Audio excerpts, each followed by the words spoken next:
Hola a todos, ¿cómo están? Espero que estén bien. Vamos a estudiar la derivada segunda de una función y su relación con los puntos extremos de una función. Nosotros hasta ahora hemos estudiado la relación de una función con su derivada primera.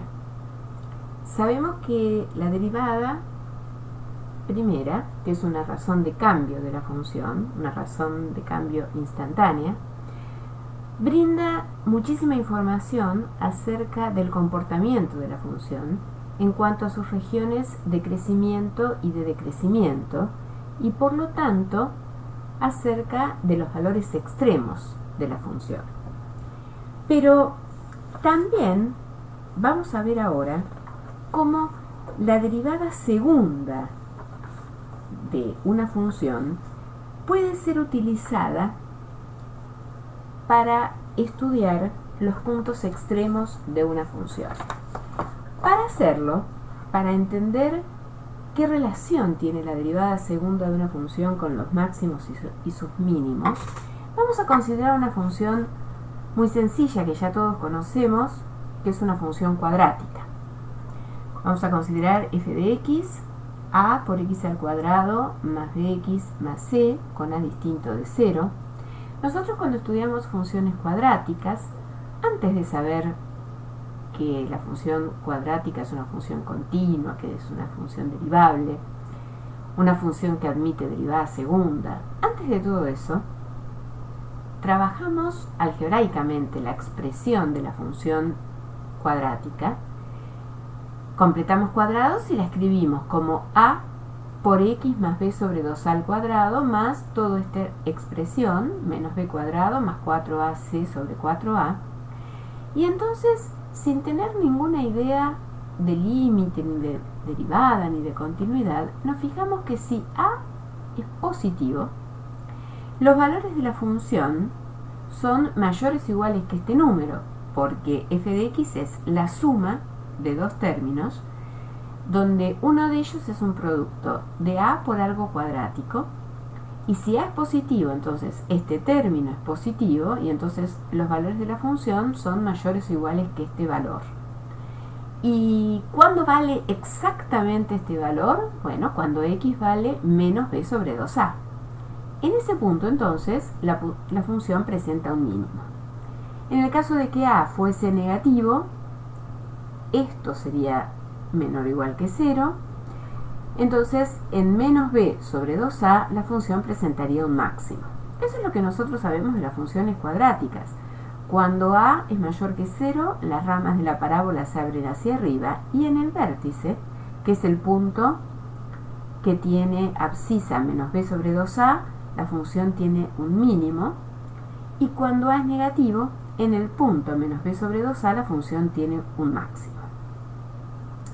Fíjense que si uno aplica lo que sabe ahora de la relación que tiene la derivada primera con los puntos extremos de una función, si se presentan en puntos en donde es derivable, uno cuando calcula la derivada de la función cuadrática tiene 2ax más b, y uno ve que eso vale 0 si solo si x es menos b sobre 2a. Entonces, claro, la función cuadrática presenta en menos b sobre 2a, ya sea su mínimo o ya sea su máximo, en puntos en donde la recta tangente es horizontal, o sea, en puntos en donde la derivada se anula. Y fíjense que cuando uno calcula la derivada segunda, da 2a. Cuando la derivada segunda, que es constante para cualquier x, pero uno podría pensarla evaluándola en el punto en donde la pendiente se anuló. Cuando la derivada segunda es positiva, cuando 2a es positivo, hay un mínimo. Y cuando la derivada segunda es negativo, lo que equivale a que a sea negativo, hay un máximo. Entonces, en este ejemplo tan sencillo, que nosotros podríamos seguir pensando como lo hicimos hasta ahora, cuando estudiamos funciones polinómicas, y con esta cuenta nos dimos cuenta dónde estaba el mínimo y dónde estaba el máximo, o mejor dicho, cuándo la función tenía un máximo, cuándo un mínimo y dónde estaba. Fíjense que en términos de usar la información que tiene la derivada primera, nos hubiera salido que el candidato a extremo era este punto, y con el criterio de la derivada primera podríamos haber llegado a la conclusión de que este punto es un mínimo o un máximo de acuerdo al signo de A. Pero si ahora miramos la derivada segunda, vemos que el signo de A es el signo de la derivada segunda, que es 2 veces A. Y entonces uno dice, claro, el signo de A dice si es mínimo o máximo. En este ejemplo en particular es el signo de la derivada segunda en el punto, el que está diciendo si el punto es mínimo o máximo. Bueno, eso no pasa nada más que en esta función cuadrática, sino que es un hecho general. Nosotros vimos el criterio de la derivada primera, o cómo usar la derivada primera para clasificar los puntos críticos. Pero lo que vamos a ver ahora es que se cuenta con un criterio para clasificar los puntos estacionarios que solo depende del comportamiento de la función en dichos puntos y no requiere del estudio del comportamiento de la función en un entorno de ellos. Y ese criterio es el que se conoce como el criterio de la derivada segunda. Cuando uno mira cómo clasificar los puntos críticos con la información que da la derivada primera, uno se plantea encontrar los puntos candidatos a extremos, puntos en donde la derivada se anula o puntos en donde la derivada no existe. Cuando uno está en un punto estacionario, en donde la derivada se anuló, uno mira a la izquierda y a la derecha el signo de la derivada y ahí decide si la función crece y decrece, o decrece y crece, o mantiene el mismo comportamiento a la izquierda y a la derecha, y entonces el punto crítico no es ni máximo ni mínimo. Pero para hacerlo hay que estudiar el comportamiento de la función en un entorno de los puntos que uno tiene que clasificar. En cambio, el criterio de la derivada segunda, como estamos diciendo acá, solo depende del comportamiento de la función en dichos puntos. Entonces vamos a enunciar y demostrar este teorema que dice que si f es una función derivable en un intervalo abierto y contenido en R y x0 es un punto de ese intervalo en donde la derivada se anula, o sea, un punto estacionario que yo quiero clasificar, si f' de x es derivable en x0 y la derivada segunda no se anula en x0, entonces el hecho de que la derivada segunda sea positiva implica en x0 implica que f de x tiene un mínimo local en ese punto. Y si la derivada segunda en x0 es menor que 0, entonces f de x tiene un máximo local en x0. Este teorema está diciendo que vale en general lo que nosotros observábamos en el caso de las funciones cuadráticas. Fíjense que la demostración es muy sencilla. Vamos a hacer la demostración del punto 1. El punto 2 es totalmente análogo. La derivada segunda de f en x0 es el límite, cuando h tiende a 0, del cociente incremental de la función f'.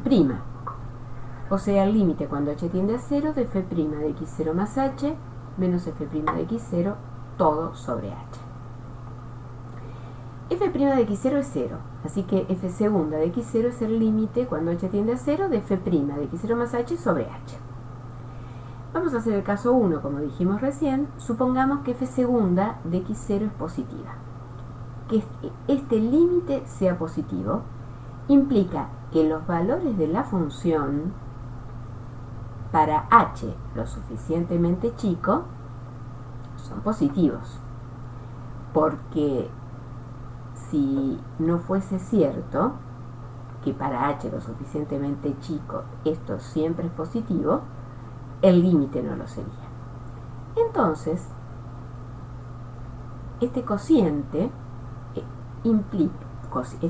sea positivo implica que la derivada en x0 más h es mayor que 0 si h es mayor que 0 y que f' de x0 más h es menor que 0 si h es menor que 0. Lo que estamos diciendo entonces es que f de x crece a la derecha de x0 y decrece a la izquierda de x0. Fíjense, x0 más h. Si h es positivo está a la derecha de x0. Y si ahí la derivada es positiva, es porque f crece. A la izquierda de x0, con los h negativos, la derivada es negativa, entonces f decrece. Pero si a la derecha de f crece y a la izquierda de, si a la derecha de x0 f crece y a la izquierda de x0 f decrece, entonces f tiene un mínimo local en ese punto. Y análogamente uno puede ver que tiene un máximo local si la derivada segunda es negativa.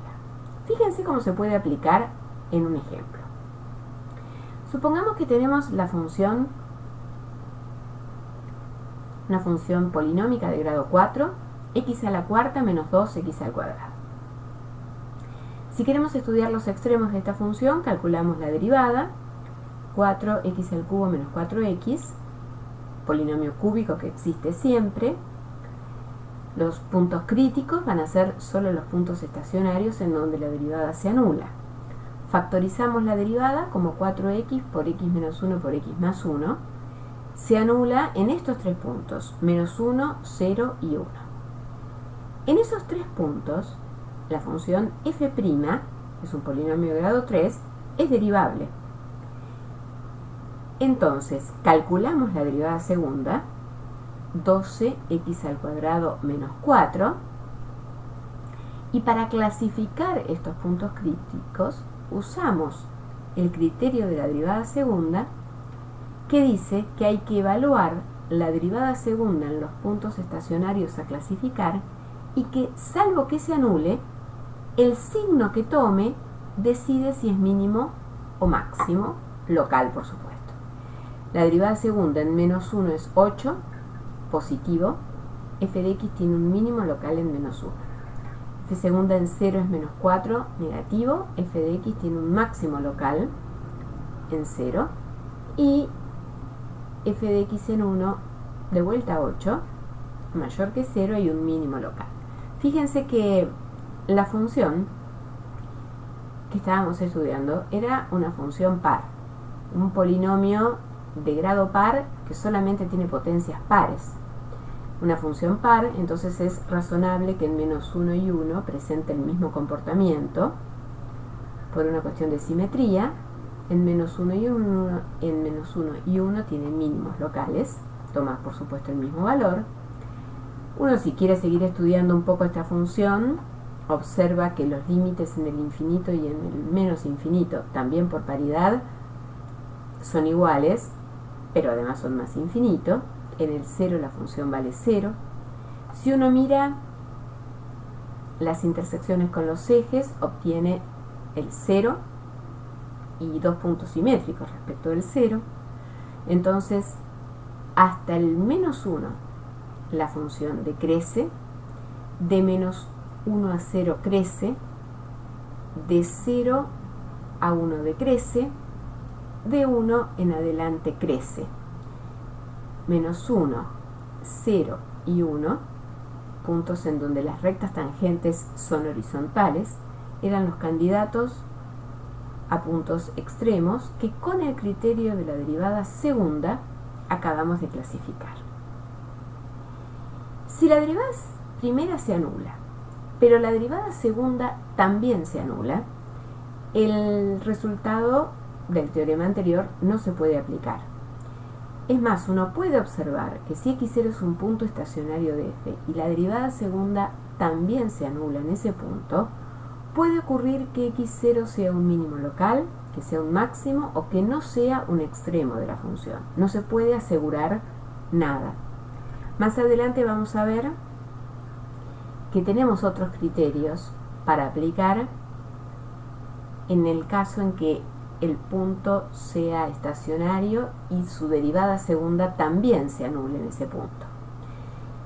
Fíjense en estos tres ejemplos muy sencillos: x a la cuarta menos x a la cuarta y x al cubo.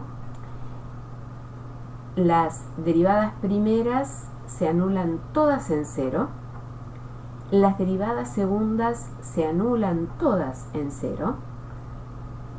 En ninguno de los casos se podría aplicar el criterio de la derivada segunda para decidir qué pasa en el cero, y fíjense que en cada ejemplo pasan cosas distintas. X a la cuarta presenta en cero un mínimo, menos x a la cuarta un máximo, y x al cubo un punto que no es un extremo. La función viene creciendo y después lo sigue haciendo.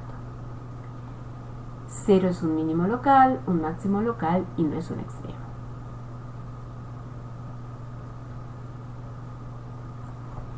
Ahora bien, después de haber enunciado y demostrado el criterio de la derivada segunda, vemos que hay una suerte de recíproca de ese teorema que dice que si x0 es un punto estacionario de f de x y existe f segunda de x0, entonces se tiene que si f de x tiene un mínimo local de f de x, ahí está mal escrito, perdón. Si f de x tiene un mínimo local en x0, entonces f segunda de x0 es mayor o igual que 0. Y si f de x tiene un máximo local en x0, entonces f segunda de x0 es menor o igual que 0. Discúlpenme, acá está mal redactado. Ahí está mal redactado. Deberíamos arreglarlo. Si f de x tiene un mínimo local en x0, entonces f segunda de x0 es mayor o igual que 0. Fíjense, vamos a hacer también uno de los puntos de la demostración, el otro es totalmente análogo. Supongamos, por el absurdo, que la derivada segunda en x0 es menor que 0. Pero por lo que vimos antes, f de x entonces tendría un máximo local. Y como por hipótesis f de x tiene en x0 un mínimo local, f de x debería ser constante en algún intervalo que contiene x0. Y en ese caso, f segunda de x0 sería 0. Y ese es el absurdo. O sea, uno quiere ver, vuelvo al punto 1. Uno quiere ver que si f de x tiene un mínimo local en x0, entonces la derivada segunda es mayor o igual que 0.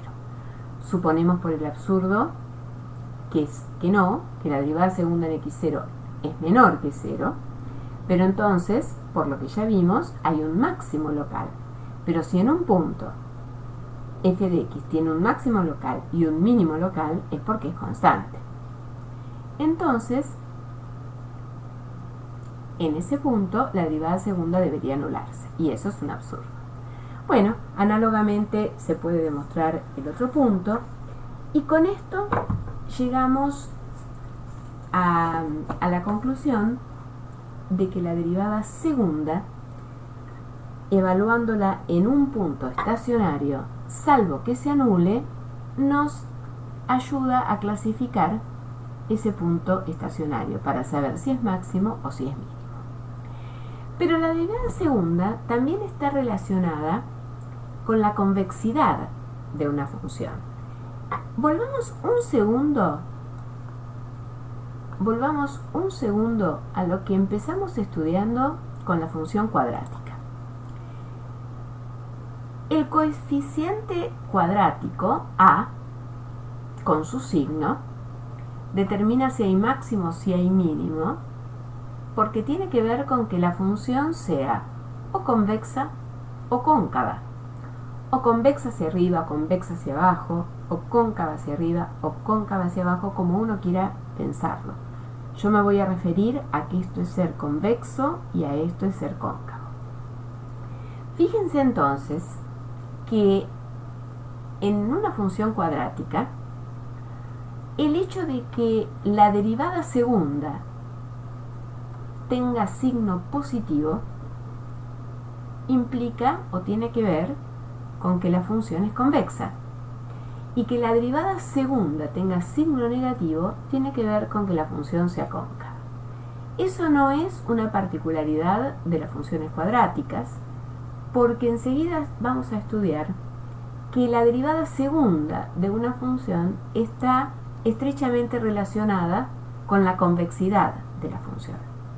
Vamos a recordar cuál es la noción de convexidad de una función, que es una noción puramente geométrica, que en principio no es necesario aplicársela a funciones continuas y ni siquiera, y menos suaves, o sea, menos derivables. Se dice que una función f de x es convexa en un intervalo I contenido en R si para todo par de puntos A y B pertenecientes al intervalo I, el segmento de recta que une los puntos A f de A y B f de E y B f de B se sitúa por arriba del gráfico de f de x para todo x en el intervalo. La noción de convexidad nosotros ya la analizamos al principio, cuando estudiábamos funciones antes de hablar de límite y de derivadas. En un intervalo I, una función es convexa si para cada par de puntos uno encuentra que el segmento de recta que une el punto A, f de A, con B, f de B, siempre está por arriba del gráfico de la función. Y eso para todo par de puntos en el intervalo en donde es convexa. ¿Eso cómo se escribe en términos de desigualdades? Eso se escribe diciendo que para todo A y B perteneciente al intervalo, supongamos A menor que B, se tiene que f de x es menor que el segmento de recta que une los puntos A, f de A y B, f de B. Esta es la ecuación de la recta que pasa por esos dos puntos, y entonces lo que uno está diciendo es que f de x es más chico para cada uno de los x que el segmento de recta. Dicho de otra manera, f de A lo pasamos restando, x menos A lo pasamos dividiendo sin cambiar el signo de la desigualdad, porque como x pertenece al intervalo AB, x menos A es positivo. Y entonces uno dice que la función es convexa en el intervalo AB, en el intervalo I, cuando para todo AB con A menor que B se cumple que para todo X en el intervalo se verifica esta desigualdad. Análogamente, una función es cóncava en un intervalo cuando pasa que para todo par de puntos en el intervalo A y B, A menor que B, se tiene que los valores de la función para todos los x que están en el intervalo AB, los valores de la función superan a los segmentos de recta que unen esos puntos. Si una función derivable en un intervalo, uno va a poder ver que la convexidad o concavidad está relacionada con la posición de las rectas tangentes con respecto al gráfico. Esto lo vamos a demostrar, pero fíjense que en una función convexa o cóncava, como tenemos acá, las rectas tangentes al gráfico de la función siempre están por debajo del gráfico de la función, mientras que cuando es cóncava, las rectas tangentes siempre están por arriba. Claro, para hablar de rectas tangentes necesitamos que la función sea derivable.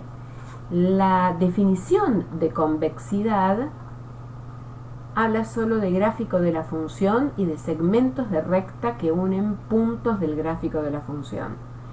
En ningún momento habla de recta tangente.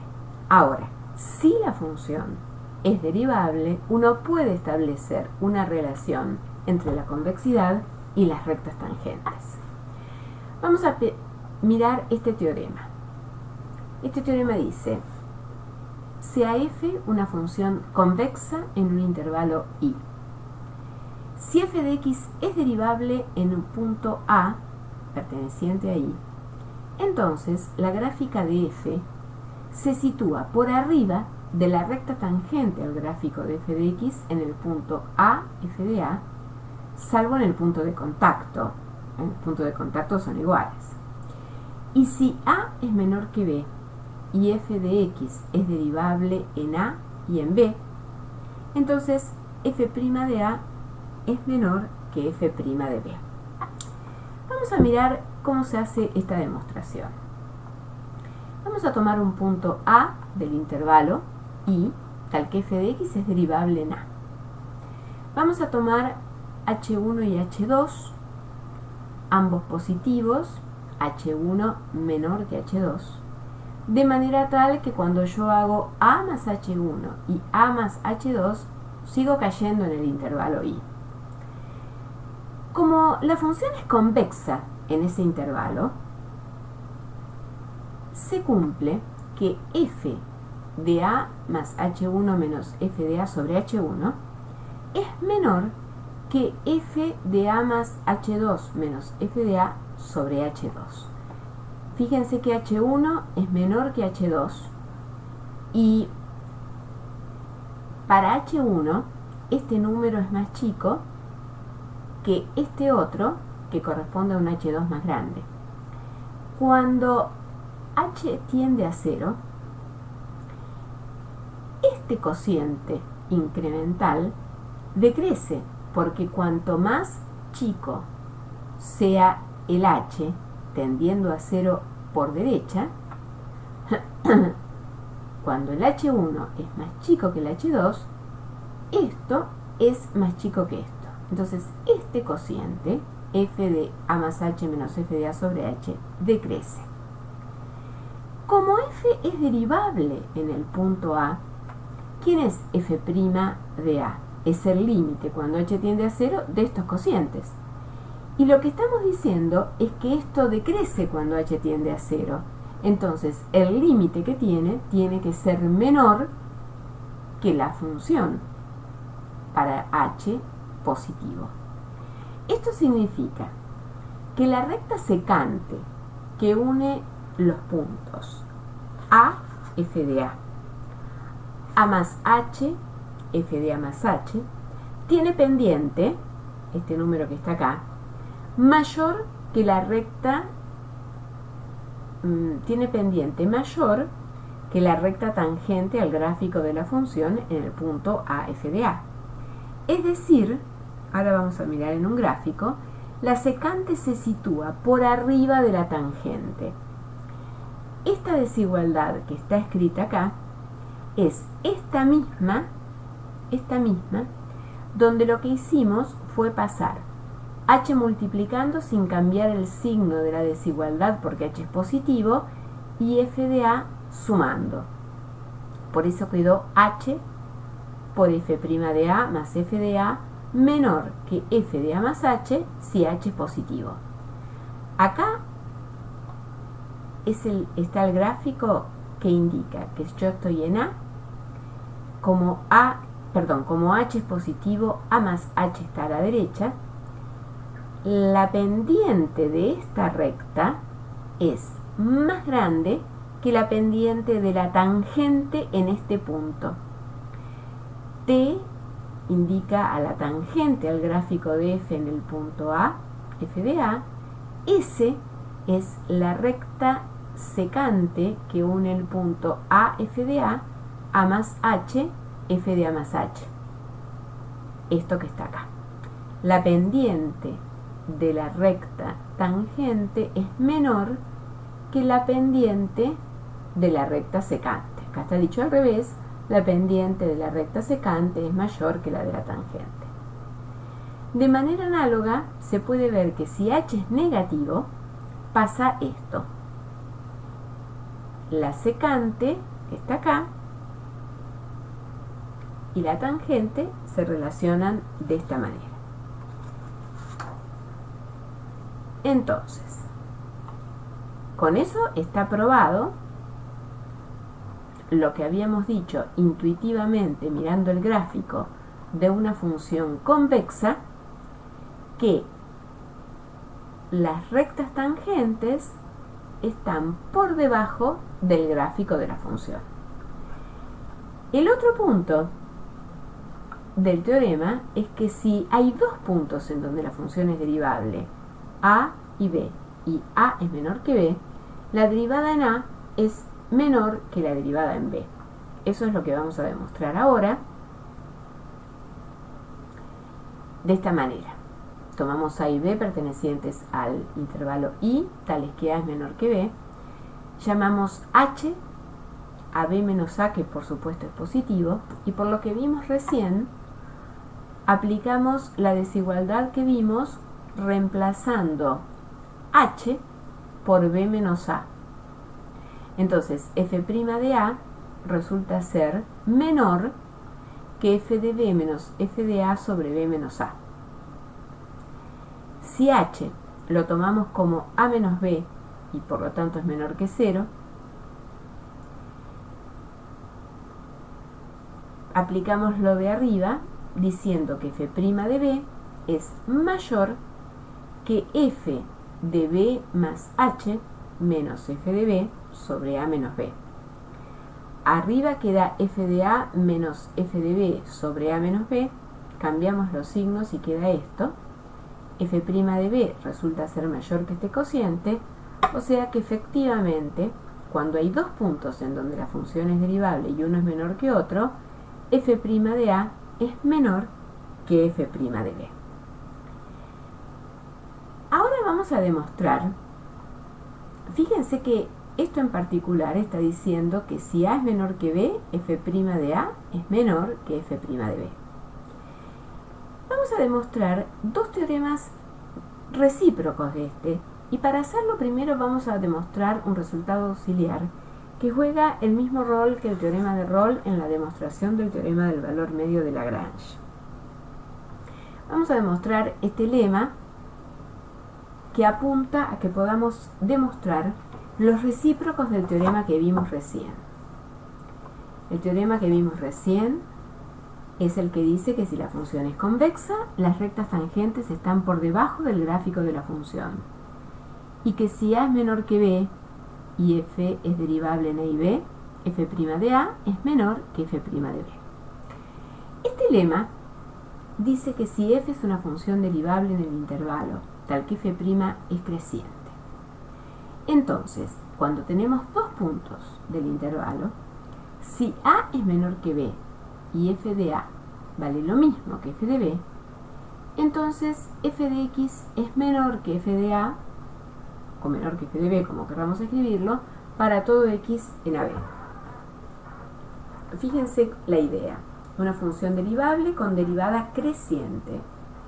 Si hay dos puntos, uno menor que el otro, en donde la función toma el mismo valor, para todos los puntos que están en el interior de ese intervalo, determinado por los dos puntos en donde la función toma el mismo valor, la función se mantiene siempre menor que ese valor.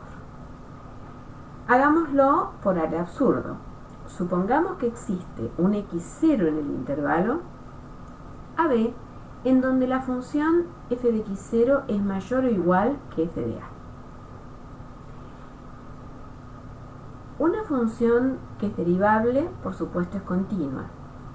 Y una función continua, en un intervalo cerrado y acotado, sabemos por el teorema de Weierstrass, que alcanza su máximo y su mínimo absoluto. Consideremos el máximo absoluto de f de x en el intervalo cerrado AB. No puede darse en el punto A, porque hay en x0, hay un x0 en el interior, o sea, en el intervalo abierto AB, en donde la función vale más que en A. Entonces, el máximo absoluto de f de x en el intervalo cerrado AB se presenta en algún x, llamémoslo x sombrero, que está en el intervalo AB, en donde la función toma un valor más grande que el que toma en A, porque ya en el interior del intervalo, ya en el intervalo abierto AB, hay un punto en donde la función es más grande o igual que en A. Entonces en A no puede tomar el máximo, lo toma en un punto del intervalo abierto AB. Pero, ¿qué sabemos? Que en ese punto en donde alcanza un máximo la función es derivable. Entonces, la condición necesaria para extremo dice que la derivada en x sombrero se anula.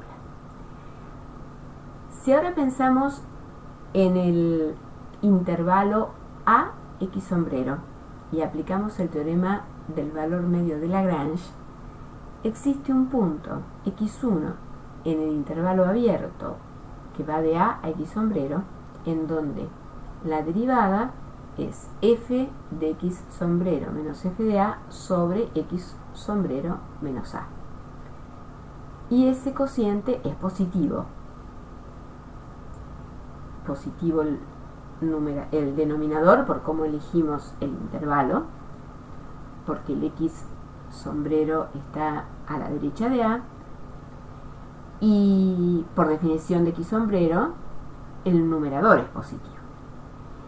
Pero fíjense que esto contradice el hecho de que f' sea creciente, porque x1 es menor que x sombrero y f' de x1 es mayor que 0, o sea que es mayor que f' de x sombrero, porque eso es 0.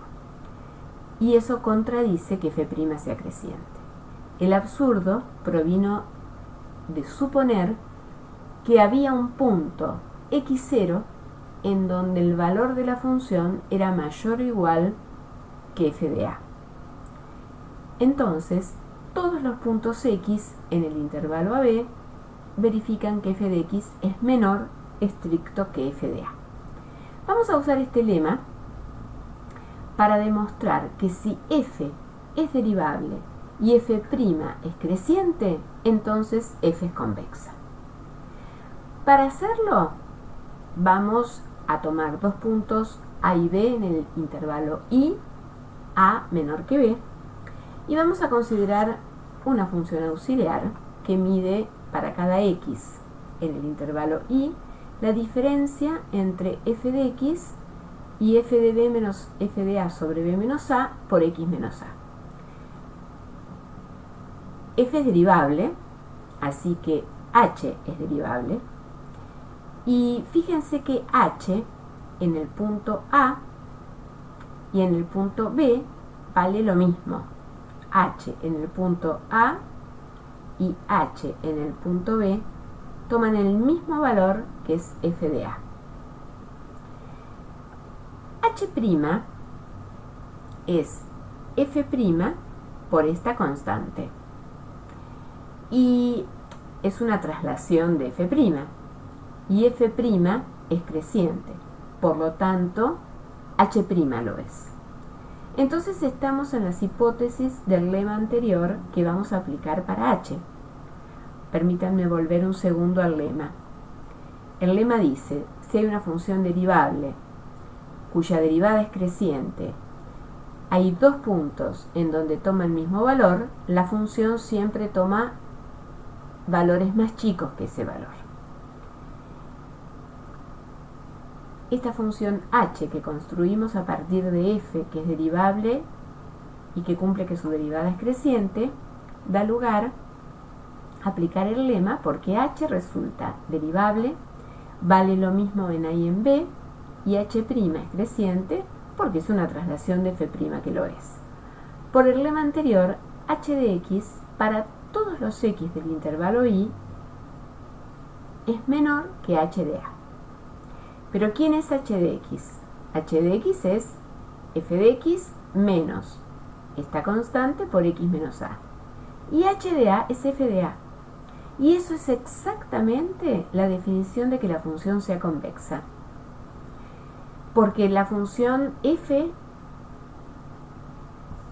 nosotros queríamos ver que era convexa y en el intervalo i. Y eso era ver que para todo par de puntos a y b se tenía que cumplir exactamente esta desigualdad. El teorema que sigue es la segunda parte que hace de recíproco del primer teorema que demostramos. Dice, si f es derivable y la gráfica de f de x se ubica por encima de las rectas tangentes en cada punto y, salvo en el punto de contacto, entonces f es convexa. Acuérdense que lo que probamos era el recíproco exactamente de esto, que si f era convexa, pasaba lo que estamos diciendo acá de las rectas tangentes. Acá estamos haciendo la recíproca. Tomamos dos puntos A y B del intervalo I a menor que B. Tenemos que usar la hipótesis de cómo se comporta el gráfico de la función con respecto a las rectas tangentes. Como la recta tangente en el punto A, f de A, cuya ecuación es la que estamos viendo acá, está por encima del gráfico de f de x en el intervalo I, la ecuación de la recta tangente, cuando uno la evalúa en B, es más chica que si uno mira la función en B. Pero la recta tangente que pasa por el punto B, f de B, también cumple la condición de estar por encima del gráfico de f. Entonces, la ecuación que yo no escribí, pero que sería I igual a f' de B por x menos b más f de B, cumple esta desigualdad cuando uno mira en las cosas en el punto A. Por eso puse acá análogamente.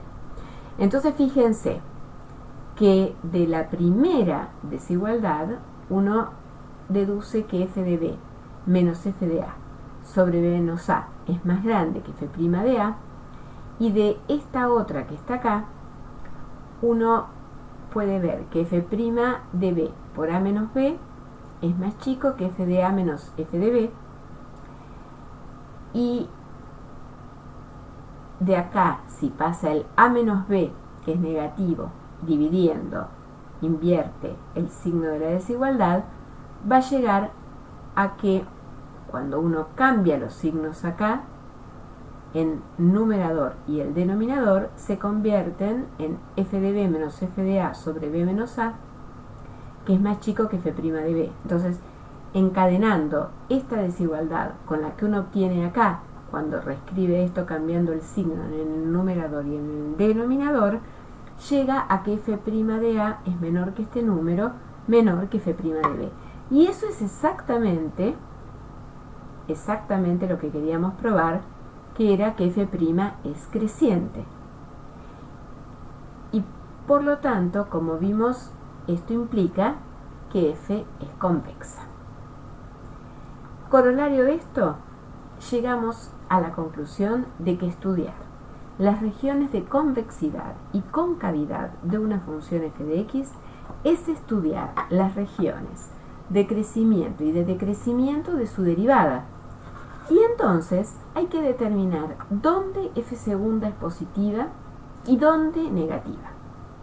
Los puntos críticos de f' son los candidatos a presentar cambios en la curvatura de la función. O sea, los puntos en donde f segunda se anule o donde f segunda no existe son los puntos en donde probablemente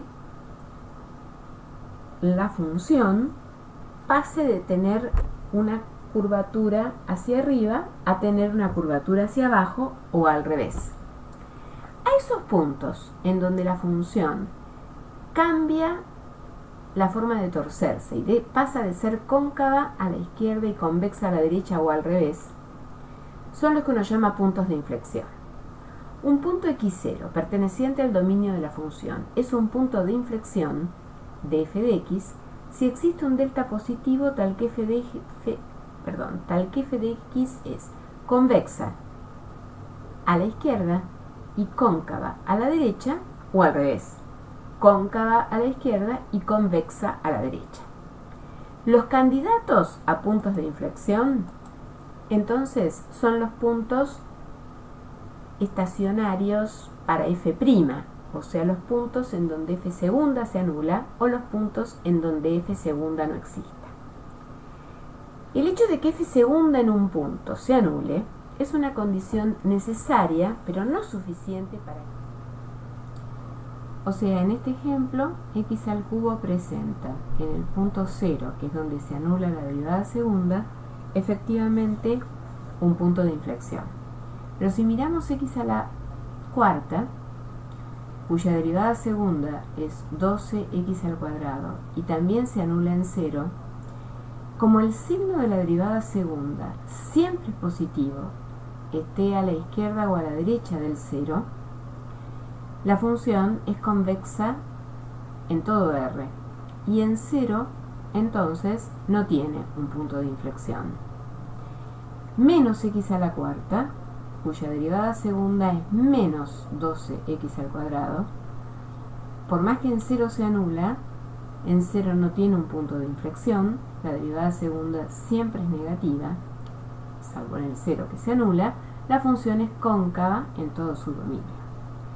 Si estudiamos la función 1 sobre 1 más x al cuadrado, cuyo dominio son todos los reales, si queremos tener una idea de cómo va a ser el gráfico de la función, podemos mirar las intersecciones con el eje x. Con el eje x no tiene intersección porque la función no se anula nunca. Con el eje y se corta en el punto 0, 1, porque es 0 y el valor de la función es 0. La función es par, porque en x vale lo mismo. Cuando uno mira la derivada de la función, que da menos 2x sobre 1 más x al cuadrado todo al cuadrado, observa que se anula si solo si x vale 0 y el signo de la derivada, fíjense que lo determina el signo del numerador, porque el denominador es positivo siempre. Si x es negativo, la derivada primera es positiva, la función crece en menos infinito 0. Para los x positivos, f' es negativa, por lo tanto f decrece en el intervalo 0 más infinito. Los límites, cuando x tiende a infinito o a menos infinito, por paridad van a ser lo mismo, es 0. La función es positiva siempre porque es un cociente de dos cosas positivas. Así que en 0, el máximo que veíamos acá que presentaba la función, además de ser local, es absoluto. Cuando uno mira la derivada segunda, que si uno hace las cuentas da este cociente, fíjense que si la hubiéramos evaluado en 0, para clasificar con el criterio de la derivada segunda al punto crítico, nos hubiera dado negativo, nos hubiera dado un máximo, como decíamos hoy. Cuando queremos buscar las regiones de convexidad de la función, lo que tenemos que estudiar son quiénes son los candidatos a puntos de inflexión. Cuando planteamos que la derivada segunda, que existe siempre, se anule, porque no hay puntos en donde la derivada segunda no existe, los únicos candidatos a puntos de inflexión son los ceros de la derivada segunda, lo que encontramos son dos candidatos que están ubicados de manera simétrica respecto del 0, cosa que no nos sorprende porque la función es par. Fíjense que el signo de la derivada segunda lo determina el signo de 3x al cuadrado menos 1, porque el resto está determinado. Es 2 por esto que siempre es positivo. El signo de la derivada segunda lo determina el signo de esta función cuadrática. Una función cuadrática que es convexa, porque el coeficiente cuadrático es 3 y tiene dos raíces, que son estas que están acá. Entonces es muy sencillo, si uno piensa en el gráfico de esta parábola, darse cuenta que para los x menores que menos raíz de 3 sobre 3, la derivada segunda es positiva, al igual que lo es para los mayores que raíz de 3 sobre 3. Entonces en el intervalo menos infinito, menos raíz de 3 sobre 3. Y en el intervalo raíz de 3 sobre 3 más infinito, la función es convexa. Mientras que es cóncava, en el menos raíz de 3 sobre 3, raíz de 3 sobre 3, ya que ahí la derivada segunda es negativa. Entonces, efectivamente, los candidatos a puntos de inflexión lo son, porque a la izquierda y a la derecha de ellos hay un cambio en la convexidad, hay un cambio en la curvatura. El gráfico de la función, que como la función era estrictamente positiva, no cortaba el eje, siempre estaba contenido en el primero y en el segundo cuadrante, tomaba su máximo absoluto en el punto 0 y valía 1, se iba a 0 en el más y en el menos infinito, en menos raíz de 3 sobre 3 y raíz de 3 sobre 3 presenta los dos puntos donde la función cambia su curvatura. Es convexa hacia arriba hasta ese punto, después pasa a ser convexa hacia abajo hasta este otro punto, en donde vuelve a convertirse en convexa hacia arriba hasta el más infinito. Con este ejemplo sencillo vemos cómo, estudiando el signo de la derivada segunda, podemos inferir cuáles son las regiones en donde la función es convexa o donde la función es cóncava. Fíjense que todo esto último que estuvimos haciendo, permítanme volver un segundo a cuando planteamos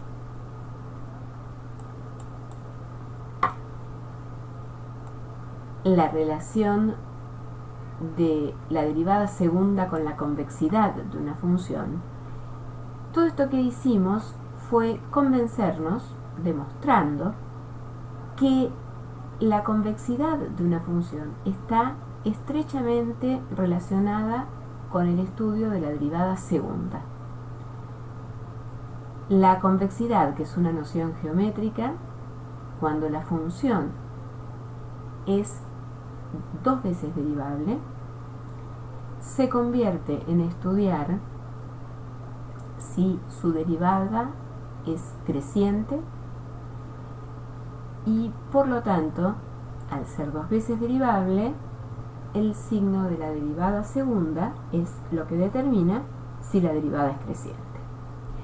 Con esto terminamos el análisis de cómo la derivada segunda es una herramienta sumamente útil para el estudio de los puntos críticos y su clasificación, y el estudio de las regiones de convexidad y concavidad de una función.